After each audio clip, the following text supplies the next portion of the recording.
जुन्या साड्यांचा मी तुम्हाला आज एक असा भन्नाट उपयोग सांगणार आहे की तुम्ही तो उपयोग बघून तुमच्या जुन्या साड्या कधीच फेकणार नाही आहात। नमस्कार मंडळी, मी प्राजक्ता तुम्हा सर्वांचं खूप खूप स्वागत करते आहे आणखी एका नवीन व्हिडिओमध्ये। तर तुम्ही इकडे बघू शकता, आपण सगळ्यात पहिली टिप बघतोय। आपल्याकडे ना जुने टी शर्ट असे असतात। मग काय करायचं, टी शर्ट हे उलटं करायचं आणि त्याचा जो काही वरचा भाग आहे तो पूर्ण स्लीव्ज आणि त्याचबरोबर जो काही कॉलरचा भाग आहे तिथे पूर्ण असे एक रबर बँड लावून घ्यायचे। यूज अँड थ्रोचा असेल तरी चालेल किंवा जे केसांना तुम्ही रबर लावता त्याचा वापर केला तरी चालेल, पण हे करत असताना आपल्याला टी शर्ट उलटच ठेवायचं आहे। त्यानंतर टी शर्ट असं सरळ जेव्हा तुम्ही करता तर तुम्ही बघणार आतमध्ये तुम्हाला खूप सारा स्पेस इकडे क्रिएट झालेला असेल। आता तुम्ही याचा ॲज अ स्टोरेज म्हणून किंवा मग समोर आपण बघणारच आहोत याचा वापर आपण कशासाठी करत आहोत। तर काय होतं, आपल्या घरी लहान मुलं असेल तर लहान मुलांचे कपडे आपण शक्यतोवर कोणाला देत नाही किंवा मग आपले जुने कपडे असेल तर आपण काय करतो, कुठे ठेवावं असं होतं। मग काय करायचं, असं जुनं टी शर्ट घ्यायचं, त्यामध्ये जेवढे बसेल तेवढे संपूर्ण आपले जुने कपडे त्यामध्ये टाकायचे आणि अशा पद्धतीने मधात असं गोल गोल करत इथे असं पूर्ण जे एक्स्ट्रा भाग टी शर्टचा उरलेला आहे तो असा हातामध्ये घेऊन यूज अँड थ्रोचं रबर बँड घ्यायचं आणि सील पॅक करायचं। रबर बँडपेक्षा तुम्ही जर धागा दोऱ्याने अगदी शिवलं ना तरी चालेल, तुम्हाला परमनंट बनवायचं असेल तरी चालेल। त्यानंतर अशा पद्धतीचा फूल बनवायचं। बघा आता आपले जुने कपडे सुद्धा व्यवस्थित स्टोअर झाले आणि ही ॲज अ मस्त अशी नरम पिलो सुद्धा आपली तयार झाली। आता तुम्ही टी शर्ट हे वेगळ्या कलरचे किंवा चांगले सुद्धा वापरू शकता, तुमच्यावरती आहे। मागून बघा कसं दिसत आहे आणि समोरून खूप छान फूल दिसत आहे। तर तुम्हाला ह्या जुन्या टी शर्टचा वापर कसा वाटला आणि जुन्या कपड्यांचा स्टोरेजचा वापर कसा वाटला मला कमेंट करून नक्की सांगा। पर्सनली मला हे प्रचंड आवडतं, म्हणून मला असं वाटलं चला तुमच्यासोबत सुद्धा ही ट्रिक शेअर करूयात। मंडळी नंतरची टीप बघूयात। आपण काय करतो, जेव्हा शॅम्पूचा वापर करतो अशा पाउचेस मधल्या, तर अर्धा शॅम्पू कधी आपला यूज होतो आणि अर्धा तसाच राहतो। मग काय होतं, तो अर्धा शॅम्पू पूर्ण आपण अशा पद्धतीने खाली ठेवलं तर ते पूर्ण शॅम्पू जो आहे तो नासच होतो ना, कारण तो खाली पडतो।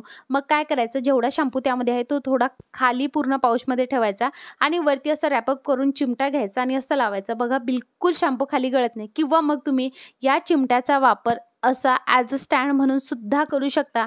आणि एक छोटीशी टिप नक्की सांगते, पाउचेसमध्ये जास्त शॅम्पू असतो ॲज कम्पेअर जे आपण कंटेनर मोठे घेतो त्यामध्ये। तुम्ही एकदा ही ट्रिक नक्की आजमावून बघा। तुम्ही एखादा कंटेनर घ्या, तेवढ्याच ml आणि तेवढेच पाऊच घ्या, तुम्हाला पाउचेसमध्ये जास्त शॅम्पू नक्की आढळेल। चला म्हटलं आता निर्वीला स्कूलला सोडायला जायचं तर पटकनचं केस विंचरू आणि बघते तर काय, तर इकडे कंगवे भरपूर दिवस झाले खूप खराब झाले। आणि काय होतं, आपण जेव्हा विंचरतो आपल्या केसांमध्ये तेलसुद्धा असतं, सो तेलाचा जो काही चिकटपणा असतो तो कंगव्याला लागून कंगवेसुद्धा आपले भरपूर चिकट होतात आणि चिकट झाल्यामुळे धूळ वगैरे लवकर अट्रॅक्ट होते।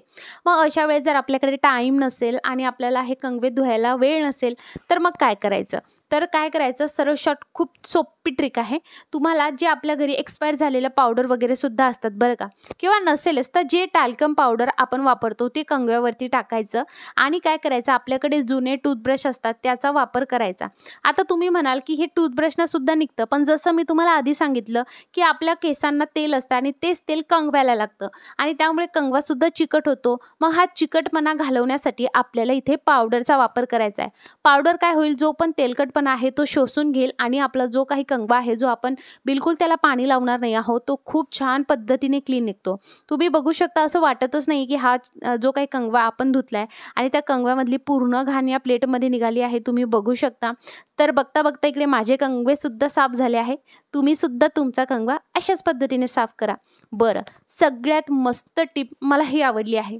तुम्हाला या व्हिडिओमधली सगळ्यात छान टिप कोणती वाटली कमेंट करून नक्की सांगा। बघा आपल्याकडे ना जुनी पुराणी साड्या असतात। आता इथे कोणती साडी घ्यायची ते आधी ऐकून घ्या। तुम्हाला कॉटन वगैरेची साडी घ्यायची किंवा एखादी नरम साडी असते ना ती घ्यायची। जसं की आपले डायमंडचे वगैरे साड्या असतात ज्यावरती खूप डायमंड असतात, टिकल्या असतात, तशा साड्या आपल्याला घ्यायच्या नाही आहे किंवा हेवी वर्कच्या नाही घ्यायच्या, सॉफ्ट असल्या पाहिजे। सो कॉटनची बेस्ट राहील। त्यानंतर आपल्याला काय करायचं, अशा पद्धतीने जो काही पदर आहे तिथे आपल्याला हातामध्ये पूर्ण दुमडून घ्यायचा आहे आणि एक सहित आपल्याला साडीचा शेवटचा टोक घ्यायचा आहे। बघा तुम्हाला मी व्यवस्थितरित्या व्हिडिओमध्ये दाखवते, तुम्ही माझा आवाज ऐकण्याच्या पेक्षा व्हिडिओ व्यवस्थित फॉलो करा। बघा आता दोन्ही टोक तुम्हाला एक सहित अशा पद्धतीने एक सहित आणायचे आहेत आणि दोन्हीही साडीचे टोक तुम्हाला असे जवळ ठेवायचे आहेत। त्यानंतर साडी अशा पद्धतीने आपल्याला एकसारखी करून घ्यायची आहे। आता काय करायचं आहे, आता आपल्याला हे जे काही टोक आहे ते अशा पद्धतीने बघा दुमडत गोलाकार तयार करायचा आहे, म्हणजेच एक रोल तयार करायचा आहे. पण रोल तयार करत असताना एक गोष्ट नक्की काळजीपूर्वक आपल्याला करायची, ती म्हणजे मध्ये आपल्याला स्पेस सोडायचा आहे. असं नाही करायचं की रोल करतच राहायचं आहे आणि मध्ये बिलकुल स्पेस नसावा. आपल्याला थोडा नाही, थोडासा मोठाच आकाराचा इथे स्पेस असायला हवा. त्यामुळे मी मध्ये मध्ये हात घालत आहे आणि असं करत करत गोलाकार आपला एक मोठा असा रोल तयार झाला आहे. बिलकुल टेन्शन घेऊ नका. आता पुढची प्रोसेस बघूयात. आता आपल्याकडे जशी जुनी साडी असते तसंच आपल्याकडे जुनी ओढणी असते बरं का. जुनी ओढणी नसली तरी शॉल असते आपल्याकडे आणि तुम्ही काहीही घेऊ शकता. तर तुम्ही बघू शकता ही भरपूर मोठी ओढणी माझ्याकडे आहे, तर मी ना त्याची दुहेरी घडी करून घेतलेली आहे. आता आपण जो काही हा रोल बनवलेला आहे साडीचा, हा हलगत घ्यायचा आहे आणि मधोमध ओढणीच्या ठेवायचा आहे. ओढणीसुद्धा तुम्ही कॉटनची घेतली उत्तम, पण जसं मी म्हटलं याला छान असं डेकोरेटिव्ह दिसण्यासाठी तुम्ही ओढणी कशीही घेऊ शकता, डिझायनरसुद्धा घेऊ शकता किंवा मग नवी कोरी ओढणी घेतली तरीही चालेल किंवा मग इथे साडीचा वापर केला तरी चालेल. जी अट्रॅक्टिव्ह दिसणारी साडी आहे त्याचा वापर केला तरी चालेल, पण पूर्ण साडी वापरू नका, अर्धी साडी वापरायची. आणि सेम पद्धतीने जसं मी तुम्हाला व्हिडिओमध्ये दाखवते आहे असं लेअर करत करत आपल्याला ती मध्यभागी अशी आणायची आहे. ओढणी माझी थोडीशी मोठी आहे त्यामुळे तुम्ही बघू शकता, पण हे इतकं ब्युटिफुल दिसतं ना, खूप छान दिसतं. घरामध्ये डेकोरेशन म्हणून सुद्धा खूप ब्युटिफुल दिसतं. सो अशा पद्धतीने आपल्याला ही पूर्ण ओढणी ह्या रोलला अशी पूर्ण बघा गुंडाळून घ्यायची आहे आणि जिथे आता मध्ये आपण रोलला स्पेस सोडला होता त्याच्या मधातून ही ओढणी घालून आपल्याला वरच्या भागातून अशी काढायची. यूज अँड थ्रोचा रबर बँड तुम्ही इकडे वापरू शकता. एक तर पद्धत अशी आहे आणि दुसरी पद्धतसुद्धा मी तुमच्यासोबत शेअर करते. तुम्हाला जी पद्धत सोपी वाटते ती पद्धत तुम्ही वापरू शकता. आता ही पद्धत मला एवढी नाही वाटली. दुसरी बघा, आता ही ओढणी मी पुन्हा सोडली आहे जिथे आपण पहिले आलो. मागच्या बाजूने पूर्ण ते अगदी प्लेन सरफेस आपण ठेवला आहे. वरती जिथे आपल्याला आत घातलं होतं आपण ओढण्या, त्या ओढण्या आत घालायच्या नाही. तिथे अशा पद्धतीने आपल्याला रबर बँड लावायचा आणि इथे असा फुलाचा थोडासा आकार द्यायचा आणि थोड्याशा ज्या काही आजूबाजूला लेअर तयार झालेल्या आहेत त्या लेअरसुद्धा तुम्ही थोड्याशा खुल्या करू शकता. दिसायला खूप छान दिसतं हे. तुम्ही जे आहे सोफ्यावरती ॲज अ छोट्या पिलो म्हणून सुद्धा याचा वापर करू शकता. खूप ब्युटिफुल दिसतं. जुन्या साडीचा सुद्धा वापर होतो आणि घरच्या घरी जर ज्यांना कोणाला असं डेकोरेशन करायला आवडतं त्यांच्यासाठी तर ही टिप खरंच खूप कारगर आहे. बघा खूप मस्त दिसतं. मला तर पर्सनली ही खूप आवडली आहे.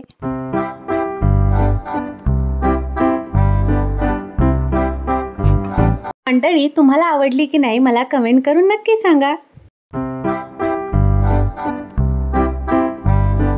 आणि जर हा व्हिडिओ तुम्हाला आवडला असेल लाईक करा, शेअर करा, तुमच्या मित्रपरिवारासोबत सगळ्यांसोबत शेअर करा, सबस्क्राईब करा आणि बेल आयकॉन नक्की ऑल करा. आणि सगळ्यात महत्त्वाचं म्हणजे जर तुम्ही फेसबुकवर बघत असणार लाईक करा आणि पटकन फॉलो करा. तुम्हाला कशा रिलेटेड व्हिडिओ हवा आहे हेही तुम्ही मला नक्की सांगू शकता. व्हिडिओ बघितल्याबद्दल खूप खूप आभार.